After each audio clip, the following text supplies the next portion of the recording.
Bienvenue dans cette deuxième partie de la vidéo consacrée à Trimble Access Monitoring. On va continuer notre deuxième session de mesure, puis je reviendrai ici ensuite pour analyser les résultats obtenus. Je vous dis à tout à l'heure et bonne vidéo.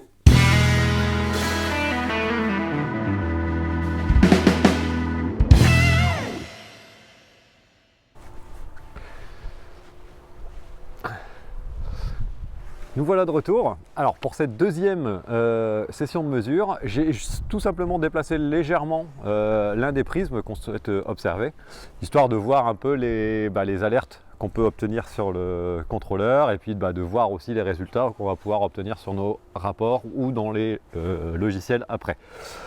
Donc je réouvre mon étude, auscultation. Je vais refaire ma mise en station en visant mes trois références, mesurer SX12, installation station, relèvement. Je vais mettre ST2, accepter.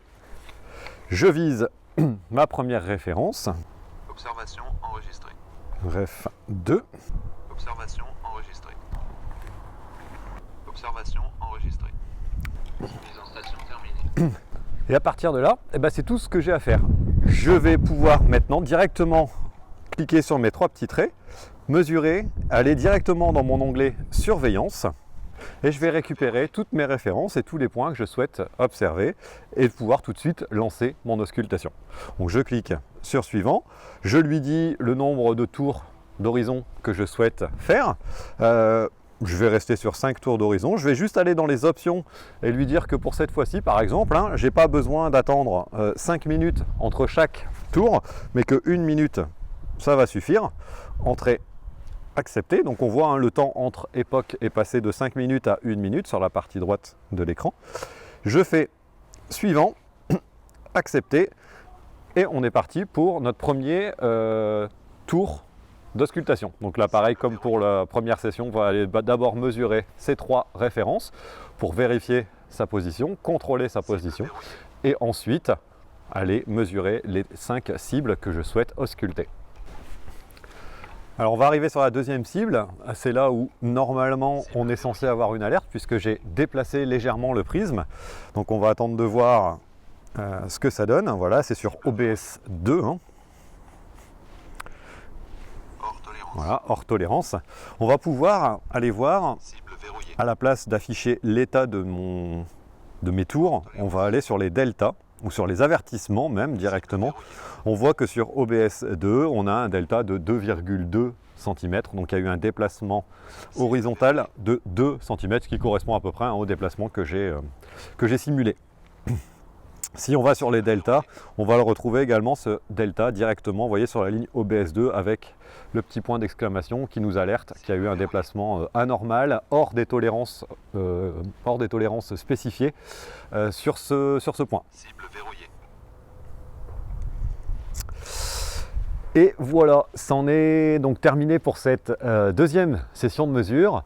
Je vous propose de repasser au studio pour analyser tous les résultats qu'on a pu obtenir, voir les rapports qu'on peut obtenir également. Et puis aussi comment on peut ensuite transférer les données sur d'autres logiciels type TBC pour sortir d'autres types de rapports ou sur le logiciel d'auscultation T4D. On voit tout ça au studio. Donc voilà, c'est bien beau d'avoir fait plein de mesures sur le terrain. On va maintenant regarder ce qu'on peut en faire, quel type de rapport on peut sortir. Alors je me décale légèrement, pareil, pour vous montrer mon écran, comme toujours. Hop. Alors, on va cliquer sur les trois petits traits en haut à gauche. Et on voit qu'on va avoir deux onglets, rapport et échange de données. Sur échange de données, en fait, ça va nous permettre d'envoyer les données de notre auscultation vers d'autres logiciels. Donc typiquement T4D Control et Setup M1 vont nous permettre d'envoyer les données vers le logiciel Trimble T4D Control qui est le logiciel d'auscultation automatisée par Trimble. Donc ça va nous permettre en fait de démarrer une vraie auscultation automatisée. En gros, la partie qu'on aura fait sur Trimble Access Monitoring va nous servir à réaliser du coup l'apprentissage de notre chantier d'auscultation pour démarrer une réelle auscultation automatisée. Trimble Business Center, ça va tout simplement nous permettre d'envoyer les données vers le logiciel TBC pour pouvoir créer des rapports un petit peu plus poussés, un petit peu plus détaillés. Et puis le côté intéressant, on va avoir cet onglet rapport qui va nous permettre de sortir directement depuis le contrôleur différents types de rapports. Alors on va avoir d'abord la partie déplacement. Donc déplacement, ça va nous permettre d'avoir une visualisation rapide des déplacements qu'il y aurait pu y avoir entre tel tour de mesure et tel tour de mesure. Si par exemple on veut voir l'évolution qu'il y a eu, je sais pas, entre le premier tour, le ST1, donc je vais cliquer dessus, il y a une petite flèche qui apparaît devant, et puis le dernier tour sur ST2, je clique également dessus, suivant, et je vais voir les déplacements qu'il y a eu entre ces deux tours de mesure. On peut voir d'ailleurs sur OBS2 par exemple, là où j'ai simulé légèrement le mouvement, un déplacement un petit peu plus important. Et puis on va également du coup avoir cette notion de rapport où on va pouvoir sortir différents types de rapports.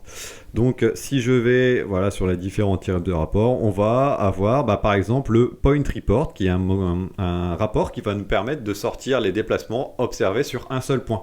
Si je prends par exemple mon point OBS2 sur lequel j'ai simulé le mouvement, ok, on va avoir le rapport de déplacement uniquement de ce point-là. Si je prends un autre type de rapport, par exemple Epoch Coordinate Report, on va récupérer toutes les données dans un fichier CSV qui vont vous permettre par exemple de créer vous un tableau de déplacement ou ce genre de choses. Je vais également avoir les Epoch Reference Compared Report en coordonnées ou en déplacement qui vont me permettre de voir sur un tableau complet, un peu comme le Point Report sur un seul point, sauf que là on va avoir les informations sur toutes nos observations. Puis on va avoir également par exemple le Word Report qui va amener un côté un petit peu plus graphique à votre rapport.